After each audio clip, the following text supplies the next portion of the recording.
Bem, pessoal, vamos de BTC no fim de tarde dessa quinta-feira, 27 de junho, agora na Espanha, 21 horas e 4 minutos, no Brasil, 16 e 4 da tarde. Gente, o DXY parece que está começando a querer tombar. A gente, nesse momento, o DXY está menos 0,14. A gente está desenhando um topo descendente para o DXY, o que parece que ele talvez tenha encontrado um ponto de inflexão relevante. Isso é um sinal de que isso aqui pode acumular para depois buscar de volta a média móvel de 200 períodos. Nesse cenário, a BTC ficou leve, o DXY caindo deixa a BTC mais leve. Nesse momento, a Bitcoin subindo 1,61% a 61.836. Lá no nosso gráfico diário, ancorado pela banda de Bollinger, fracionada na Fibo, tudo leva a crer que essa sequência de fundos ascendentes e topos descendentes vai acabar impondo um retorno, num primeiro momento, para a mediana da banda de Bollinger, mas o nosso target no curto prazo segue sendo a própria VWAP mensal, que está lá logo abaixo de 67 mil dólares. A VWAP mensal recuou para 66.670. É muitíssimo provável que isso aqui retorne num pump espasmódico em direção à VWAP mensal. Gente, muitos seguidores aqui do canal dizem, pelo teor das mensagens que eu recebi nesses dias que protagonizaram esse impulso vendedor brutal, vou botar aqui no diário para vocês verem, a gente desenhou nada mais, nada menos que 20 candles vendedores sucessivos no Heikin Nash. Vou até dar o refresh aqui no índice do medo e da ganância. Deve ter subido um pouco. Não, tá 40 ainda o índice do medo e da ganância. Gente, o fato é o seguinte. Muita gente boa pulou fora pelo teor das mensagens que eu recebi. Mas essa foi a primeira queda nesse ciclo em que eu vi o mercado das altcoins reagindo com mais tração que a própria BTC. Desde a queda anterior, isso estava muito claro, que a dominância ainda estava, a dominância da BTC seguia se expandindo, mas agora ficou claríssimo que a cada agulhada da BTC o retorno vai emprestar cada vez mais musculatura para as altcoins. Essa foi a primeira queda desse ciclo que mostrou um retorno com mais musculatura para as altcoins que para a própria BTC. Isso quer dizer uma coisa muito simples. A dominância, deixa eu tirar no gráfico das altcoins, a dominância está prestes a desenhar o primeiro Morobuzu, que vai ser o primeiro de uma série de irmãozinhos que vão levar a dominância lá para o patamar. Na minha leitura vai bater 33%, pode até bater 34%. Para mim a dominância vai tombar a qualquer momento. A gente vai presenciar uma estação das altcoins das mais agressivas. As pessoas acham que vão ter tempo para embarcar, mas não vão. Muita gente boa que saiu de Solana está voltando no desespero. A DOT está subindo 9,11%. A Solana está subindo 8,63%. A AVAX está subindo 9%. Tem gente que acha que vai conseguir embarcar e que o mundo cripto vai enviar telegrama, e-mail. Não vai. Quando a gente abrir o primeiro Morobuzu, vai ser FOMO de verdade. Gente com medo de ficar de fora, entrando a qualquer preço e pagando muito caro por isso. Então eu volto a repetir. A estação das altcoins ainda nem começou. Na verdade, a música nem começou a tocar. A Bitcoin tá agradavelmente sobrevendida. Não tá... Deixa eu botar aqui no RSI estocástico para vocês verem que... Deixa eu botar o indicador aqui. RSI estocástico para BTC, para vocês verem que isso aqui ontem estava no zero. Ontem estava bizarramente sobrevendida. Hoje está agradavelmente sobrevendida, vai subir agora com força. Quem pegou ontem 61, pegou num patamar delicioso. Quem conseguiu pegar a 58.402 foi o cara, mas não tem como acertar o fiofó da mosca, buscar exatamente o topo e sair exatamente no topo e sair exatamente no fundo. Mas hoje a BTC está deliciosamente sobrevendida ainda. Isso aqui vai escalar fatalmente para os quadrantes mais tópicos da métrica. Muita gente boa acha que a BTC enveredou por um viés de baixa, que vai voltar para 58, depois para 45. Não vai! E eu volto a alertar os senhores, todo aquele food MTGOX, dispersão cripto, porque a gente está criando 1 milhão um milhão de altcoins por mês, nada vai valer nada, é o mote dos Cavaleiros do Apocalipse agora. Eu já expliquei a vocação polarizadora do capital dentro do market cap das altcoins, Alemanha vendendo Bitcoin, governo americano vendendo Bitcoin, toda essa narrativa se repete a cada ciclo. No ciclo anterior, no ciclo de 2017 2018, quem viveu a proibição do varejo cripto na China sabe o que é um food, porque o resto nada se compara. Naquela época, quando a China proibiu o varejo cripto, o que se falava é que a proibição ia se espraiar para o Ocidente, que as agências de inteligência ocidental, o Mossad, a CIA, a NSA, qualquer órgão de inteligência ocidental ia caçar quem autocustodiasse BTC, ia matar. Essa era o food que se espraiava na época. Quem viveu aquilo lá sabe que nada disso é food. Tudo isso são só narrativas para o sujeito devolver o patrimônio cripto para os grandes players. E eu vi o índice do medo e da ganância, e aqui o medo foi, basicamente, isso aqui ficou abaixo de 5. O mundo cripto ficou completamente desacreditado quando a China proibiu o varejo criptográfico. Quem viveu isso, gente, está imune a qualquer coisa, basicamente. E eu volto a alertar os senhores. A dominância caindo vai levar as altcoins para num primeiro pump para 2 trilhões de dólares. Então eu alerto aos senhores, quem não sabe o que comprar, cliquem no link abaixo, Gemas Altcoin Alert, porque eu garimpei, eu selecionei as 40 melhores altcoins em potencial de retorno para esse ciclo. Essas altcoins que constroem a base da Web3, com tecnologia subjacente e disruptiva, crescimento da base de usuários de forma exponencial. São essas altcoins que vão ficar lá naquele 0,1%, já que até o final desse ciclo a gente vai ter basicamente algo entre 30 e 50 milhões de altcoins, só que 99,9% não vai valer nada. A vocação de 99,9% das altcoins é se transformar em shitcoin, em lixo. A vocação do capital no market cap das altcoins é ultra polarizadora. Mesmo que por algum momento alguma altcoin aglutine algum nível de liquidez, rapidamente essa liquidez é devolvida para uma BNB, para uma ETH, para uma Link, para aquelas altcoins que constroem a base da Web3. Quem não sabe o que comprar e quer surfar uma Solana, a Solana saiu de 8 para 210, quer surfar um mega pump desse, cliquem no link abaixo, Gemas Altcoin Alert. Nesse ciclo, mais do que saber a hora de apertar o botão de saída, porque o market cap das altcoins vai bater 8 trilhões, não só por conta da tokenização de ativos do mundo TradeFi, mas também pelo crescimento exponenciado da Web3 como um todo. Tá chegando CBDC, tá chegando Treasuries e Bonds do governo norte-americano tokenizados, ações do mundo TradeFi tokenizadas.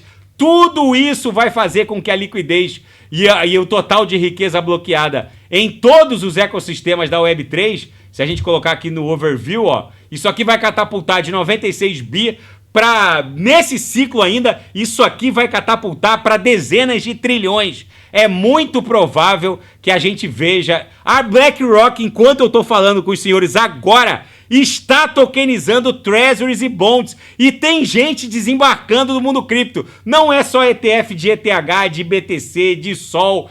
Gente, agora virou uma corrida maluca. Ficar de fora dessa corrida maluca, hoje, agora, nesse momento, é mais arriscado ficar de fora do que ficar embarcado. E quem ficar de fora vai pagar um preço alto, porque vai querer voltar a qualquer custo pagando qualquer coisa, pega um topo, leva uma invertida, se desespera, sai de novo, aí acaba voltando nesse reembarque, desembarque, pagando muito mais caro. Gente, a BTC claramente prestou continência para a MM200 e agora vai voltar para a nuvem.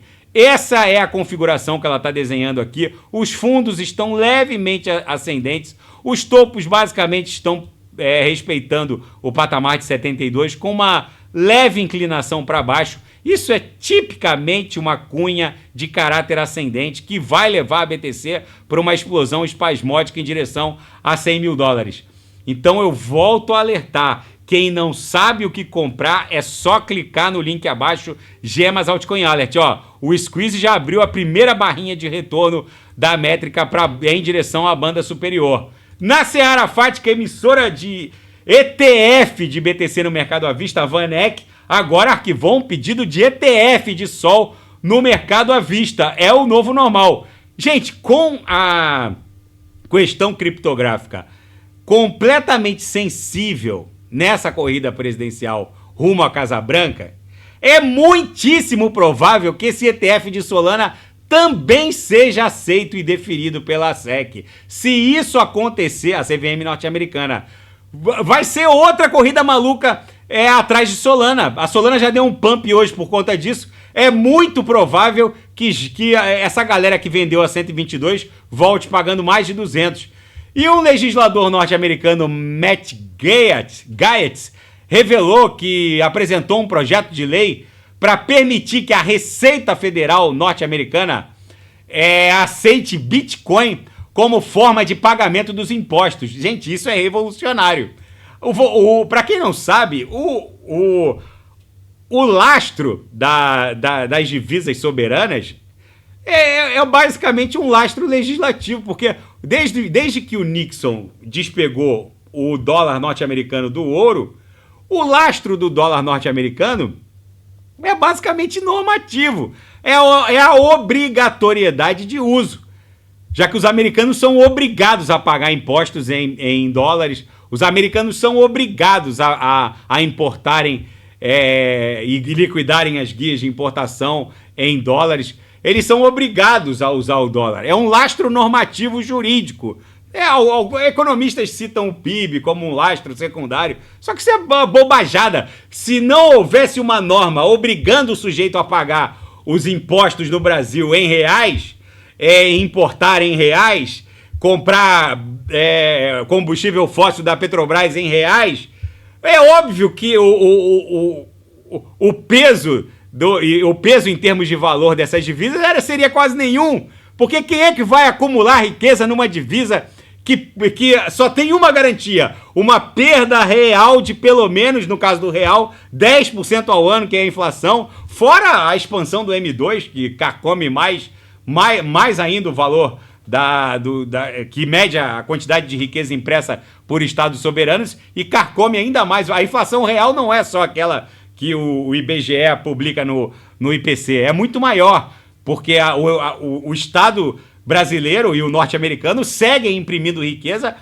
com um lastro puramente normativo, jurídico, que é a obrigatoriedade de uso. Se não fosse isso, agora, muito do valor do dólar seria fulminado. Agora, com uma legislação que eventualmente permita o pagamento de impostos em Bitcoin, eu sei que essa normativa com certeza vai ser vetada pela Casa Branca, mas isso aqui é só um começo de uma grande revolução e uma configuração altista para as altcoins de alta qualidade. Está se configurando e o mundo está à beira de um retorno da expansão da liquidez global. O analista James Coates considera que as altcoins de alta qualidade, essas que eu reporto aos senhores no Gemas Altcoin Alert, por isso que eu falo, quem não sabe o que comprar, cliquem no link abaixo, porque vai haver FOMO. As pessoas vão voltar no desespero, pagando preços altíssimos e podem basicamente surfar uma pernada vezes 15, vezes 30. Algumas altcoins vão dar até mais de vezes 30 lá no Gemas. Ele considera que altcoins de alta qualidade estão preparadas para aumentos expressivos de preço agora que a liquidez global vai voltar a se expandir. Gente, não é por falta de aviso. Eu tô reportando aqui no canal que o mundo TradeFi tá migrando para a Web3. Eu fiz um vídeo agora à tarde desse DEP, o Dialect Blinks da rede Solana, que basicamente permite o sujeito navegar numa plataforma X como se estivesse navegando numa DeFi da Web3. É bizarro o que está acontecendo e tem gente vendendo Solana, o que não dá para acreditar. Na seara geopolítica e finanças internacionais, a grande pergunta que não quer calar: será que a AI é efetivamente uma bolha? Essa é a pergunta de bilhões de dólares. Gente, vocês têm que olhar para o faturamento das empresas. Quem tentar comprar semicondutores para montar um data center de mineração de AI hoje, junto à NVIDIA, só vai receber os semicondutores no final de 2025. Isso aqui é óbvio que cada um tem que fazer a própria análise. Mas, gente, na minha leitura, isso aqui está muito longe de ter o seu efetivo valor precificado. Tem muita gente achando que a NVIDIA esticou demais, que a Broadcom, a AMD, a Micron, outras fabricantes de semicondutores agora voltados à AI, teria esticado demais. O fato é que, se o faturamento delas continua se expandindo e hoje quem encomendar vai receber no final de 2025, na minha leitura, tem muita gordura ainda para a AI se expandir. Pode ser que, eventualmente, o mercado esteja num frenesi, pode até dar uma corrigida ainda maior dessa em relação a essa que já deu, mas enquanto houver demanda por AI, isso aqui não vai parar de subir e se expandir. O que está medindo a febre dessa corrida maluca da inteligência artificial é a demanda por semicondutores. E não é só Meta, ex-Facebook, AWS, a Amazon Web Service. Não são só essas corporações. São basicamente todos os setores do conhecimento humano estão sendo revolucionados pela AI. A demanda é brutal, da medicina passando pelo direito. Não é só um advogado que pede para o ChatGPT redigir uma petição, ou não é só uma AI voltada para a interpretação de exames de ressonância magnética. Não é nada, não é só isso. É isso e muitíssimo mais. A gente nem sabe exatamente até onde isso vai parar. E o que esperar do primeiro debate presidencial entre Joe Biden e Donald Trump? Gente, é o primeiro debate entre um presidente no pleno exercício das suas funções e um antigo presidente condenado por prática de crime comum. O fato, se qualquer coincidência com algum outro ponto do planeta, talvez seja só coincidência. Mas enfim, o fato é o seguinte: para o mundo cripto, o que importa é o aspecto criptográfico. Na minha leitura, isso será abordado sim, muito em função do Donald Trump, que deve botar o Biden na parede com relação à ultra e hostil repressão que a administração democrata do Biden promoveu em desfavor do mundo cripto. A última pesquisa revelou que mais de 50% do eleitorado tem algum nível de exposição à criptografia. Isso passou a ser uma questão sensível. Tem outras questões no debate que estão reportando aqui. A questão criptográfica está nessa reportagem. Tem a questão da idade do Biden. Se bem que o Trump não é assim tão novinho, mas se o Biden assumisse o segundo mandato, entregaria lá com praticamente 90 anos. Enfim, tudo isso está no radar. Essa questão da faixa etária é importante para os americanos, é uma sociedade conservadora. Tem outras questões também, crimes envolvendo o Donald Trump, crimes envolvendo o filhinho mais velho do Joe Biden. Enfim, tem uma série de questões que vai acelerar esse debate.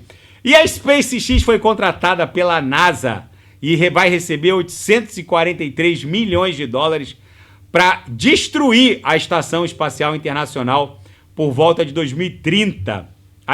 A NASA concedeu o contrato à SpaceX por 843 milhões de dólares para construir um veículo capaz de rebocar a Estação Espacial Internacional de volta para a atmosfera terrestre, que vai ocasionar o desintegramento da Estação Espacial Internacional. lá por volta de 2030, lá na altura sobre o Oceano Pacífico. A Estação Espacial Internacional ficou pronta ali na primeira década desse século, ali por volta do ano 2000, se eu não me engano, 2005, 2006 ficou pronta. Serviu ao propósito, foi um belo consórcio entre a Roscosmo russa e a NASA, serviu aos propósitos científicos de pesquisa, mas o fato é que as hostilidades entre as duas nações, a guerra russo-ucraniana, basicamente deixou aquilo lá, a Deus dará, e exige muita manutenção, e o risco daquele lixo espacial gigantesco se transformar num trambolho que iria causar cada vez mais problemas para futuras missões, acabou impondo esse triste fim para a Estação Espacial Internacional, que será rebocada pelo Elon Musk em 2030 para que ela se desintegre sobre o Oceano Pacífico. E a Starliner, o módulo tripulado que a Boeing enviou em direção à Estação Espacial Internacional, a NASA teve que adiar novamente o retorno dessa cápsula tripulada. Virou meio que um drama isso. Problemas com a cápsula Starliner da Boeing, atracada junto à Estação Espacial Internacional, essa que vai ser destruída em 2030, acabou virando um grande drama. A NASA já reagendou 3 vezes o regresso planejado e agora não tem outra data marcada para trazer a tripulação. Desde a sua decolagem em 5 de junho, a cápsula teve 5 fugas de hélio, 5 propulsores de manobra que ficaram avariados, uma válvula de propulsão que não fechava completamente, o que levou a tripulação basicamente a ficar fazendo remendos. E agora a missão precisa ser concluída trazendo essa galera de volta, mas o problema é que eles ainda não têm data para que isso aconteça. Será que eles vão ter que chamar o Tony Stark da vida real, o Elon Musk, para rebocar também a Starliner da Boeing? Enfim, gente, espero que esse povo volte com são e salvo para a Terra. A BTC, nesse cenário, segue acumulando. É muitíssimo provável que depois dessa sequência inacreditável de corpos reais vendedores, 20 candles vendedores, agora a BTC acabe se desdobrando num pump em direção a 72. Nesse retorno, os senhores podem ter certeza que muitas altcoins vão simplesmente dobrar de valor. Por isso, fica o recado. Quem não sabe o que comprar, é só clicar no link abaixo, Gemas Altcoin Alert, tá bom, pessoal? Fiquem com Deus. Se nada fugir do script, eu volto amanhã para analisar a própria BTC. E quem quiser sugerir alguma análise, é só colocar nas mensagens abaixo. Até amanhã, grande abraço, fiquem com Deus.